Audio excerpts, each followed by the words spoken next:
party নেতাবিলাকেও ইয়াক criticise কৰি আছে কালি পৰহিয়ে মই লুৰিণজ্যোতি গগৈ ষ্টেটমেণ্ট দেখি আছোঁ এইবিলাক কি আমি অসমৰ কাৰণে কৰা নাই নেকি চ' এই যে ষ্টেটমেণ্টবিলাক দিলে তেওঁলোকক বিশ্বাস কৰাও মানুহ আছে আৰে হিমন্ত বিশ্ব শৰ্মা এইবোৰ কাৰোবাক দিবৰ কাৰণে কৰি আছে ইমানটোৰ মাজত ষ্টেণ্ড লৈ থিয় হৈ থাকিবৰ কাৰণে ডিপাৰ্টমেণ্টৰ প্ৰয়োজন নাই ষ্ট্ৰং চৰকাৰ এখনৰ প্ৰয়োজন আপুনি মই যিবোৰ কথা কৈছোঁ মানুহে এইকাৰণে বিশ্বাস কৰে আপুনি নিজেও স্বীকাৰ কৰিছে যে লুৰিণৰ কথা বিশ্বাস কৰে মোৰ কথা এইকাৰণে বিশ্বাস কৰে মই সঁচা কথা কওঁ আপুনি গোটেই জীৱন মিছা কথা কৈ আহিছে মোৰ নাম উল্লেখ কৰি তেওঁ বক্তব্য ৰখা মই দেখিবলৈ পাইছোঁ আৰু বক্তব্যত তেওঁ কৈছে যে আমি মানে তেখেতৰ কথা কৈছে তেখেতসকলৰ চৰকাৰে আমি অসমৰ কাৰণে কৰা নাই নেকি এতিয়া আমাৰ প্ৰশ্ন হ'ল যে তেখেতসকলে অসমৰ কাৰণে কৰিছেনে নাই কৰা সেই কথা জনগণে নিশ্চয় বিচাৰ কৰিব কিন্তু আমি মৌলিক প্ৰশ্নলৈ আহিছোঁ মুখ্যমন্ত্ৰী ডাঙৰীয়া আপোনাৰ পত্নীৰ নামত থকা বাগানসমূহ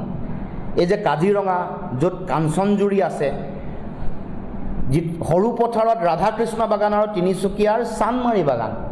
এইবোৰ অসমৰ মানুহৰ কাৰণে কৰিছে নে আন কাৰোবাৰ কাৰণে কৰিছে এই যে মেকডোনাল্ড লৈছে এইবোৰ আপোনাৰ ঘৰৰ কাৰণে কৰিছে নে অসমৰ ৰাইজৰ কাৰণে কৰিছে কাজিৰঙাত বাণী গ্ৰীণ ৰিজৰ্ট বইন্দা ইণ্টাৰনেশ্যনেল স্কুল যিটো এটা সময়ত গুগল মেপত জলাশয় আছিলে বুলি আগতে আছিলে যিটো আপুনি নাইকিয়া কৰি দিলে অভাৰনাইট এতিয়া গুগল মেপত সেইটো জলাশয় স্থান বুলি কোনো বিচাৰি নাপায় যে এতিয়া কাৰ্বি আংলঙত যেতিয়া 23খন গাঁও 20,000 কাৰ্বি আদিবাসী আৰু নগালোকক যেতিয়া উচ্ছেদ কৰিছে 18,000 বিঘা মাটি বেলেগক দিবলৈ লক্ষ্য স্থিৰ কৰি লৈছে সেয়া তেওঁ অসমৰ কাৰণে কৰিছে নে কাৰ কাৰণে কৰিছে আমাক উত্তৰ দিব লাগে 4,000 বিঘা মাটি যোৱা 12 তাৰিখে ৰিলায়েন্সৰ লগত ইতিমধ্যে চুক্তি সম্পন্ন হৈছে 12 জুন তাৰিখে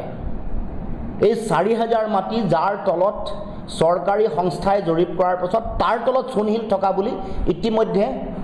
সেই ছাৰ্ভে প্ৰকাশ হোৱাৰ পাছত মুখ্যমন্ত্ৰীক ক'ব কৈছোঁ এই যে 4,000 মানুহ কাৰ্বি মানুহক উচ্ছেদ কৰি জনজাতীয় মানুহক উচ্ছেদ কৰি এই মাটি দিব খুজিছে এয়া অসমৰ কাৰণে কৰিছে নে কাৰ কাৰণে কৰিছে পলাশবাৰীত 1,000 ভিডিঅ'টো যদি মানুহলোকে চালে প্লিজ চেনেলটো ছাবস্ক্ৰাইব কৰিবলৈ নাপাহৰিব